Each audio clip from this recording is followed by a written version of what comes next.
In a quiet university town, where bicycles rolled past the library and cherry blossoms fell like pink snow in the spring, there lived a young woman named Amina. She was bright, ambitious, full of dreams, and like many students her age, her phone was practically an extension of her hand.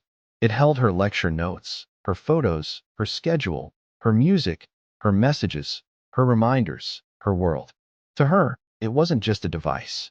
It was a lifeline, a mirror of her identity, her connection to everything and everyone. One morning, the sun was gentle, the campus was quiet. Amina rushed out of her dorm room, late for class, balancing a coffee, a stack of books, and her phone. And then, it happened. Slip, fall, crash. Her phone struck the pavement face first. A sharp crack echoed through the hallway. Time seemed to freeze. She picked it up with trembling hands, and her heart sank. The screen was shattered like thin ice underfoot. Spiderweb fractures stretched across the glass, splintering her reflection into 100 broken pieces. She felt her chest tight. "Oh no," she gasped. "This can't be happening. I need this phone. I can't study. I can't communicate. What will people think? Everyone will laugh.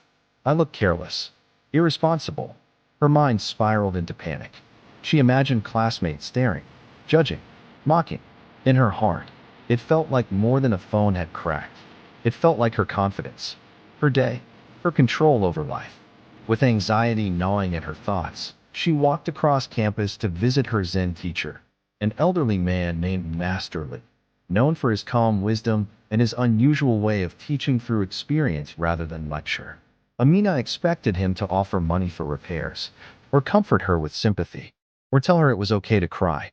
But when she showed him the shattered screen, Masterly only nodded slowly. He studied the cracks, tracing them with his eyes as if reading a story no one else could see.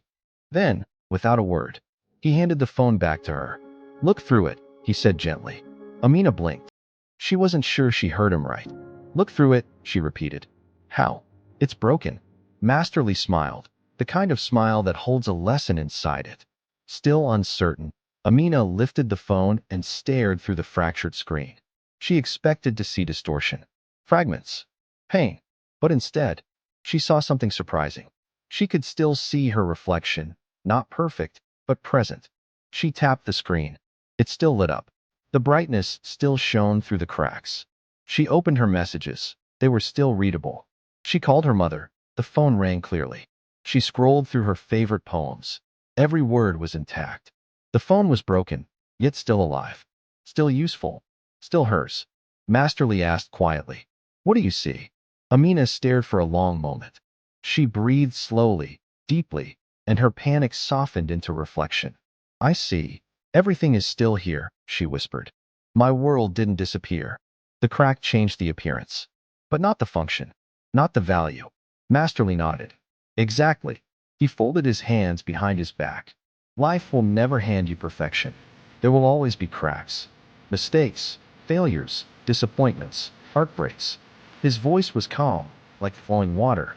But the presence of a crack does not erase the beauty we carry. It only reveals where we have been tested, where we have lived. He gazed into the distance, where trees swayed gently in the breeze. A crack is not the end of usefulness. A crack is a reminder of resilience, of survival. Amina felt something shift in her chest, a release, a softening, like the untying of a tight knot she had carried for too long. She looked at her phone again, and this time, she didn't see a tragedy. She saw a story. She saw fragility and strength coexisting. She saw imperfection that still functioned. She saw herself. She remembered her own cracks, the bad grades, the failed friendships, the insecurities she carried silently. She had thought those flaws made her less. But now she wondered, what if those cracks were simply proof that she was growing, learning, becoming? Masterly spoke softly, almost like a whisper carried on the wind. "So it is with life. Imperfections do not stop life from shining. They simply shape the path the light travels through." He pointed at her phone. "The cracks do not hide the light. They only let it shine in new directions." Amina nodded, tears warming the corners of her eyes, not of sadness, but of recognition. Her broken phone, once a symbol of embarrassment, now became a symbol of strength. a reminder that nothing must be perfect to be meaningful. Life's cracks do not stop the light. They reveal it. They redirect it. They give it character. We break. We repair. We continue. Just like the phone. We can still call, still connect, still reflect beauty, even through the cracks. The lesson of the story is, perfection is not required for purpose. A broken surface does not lessen inner worth. Light shines through what has survived, not through what has never been tested. If this story touched you, please remember to like, share, and subscribe for more inspirational Zen stories and life lessons.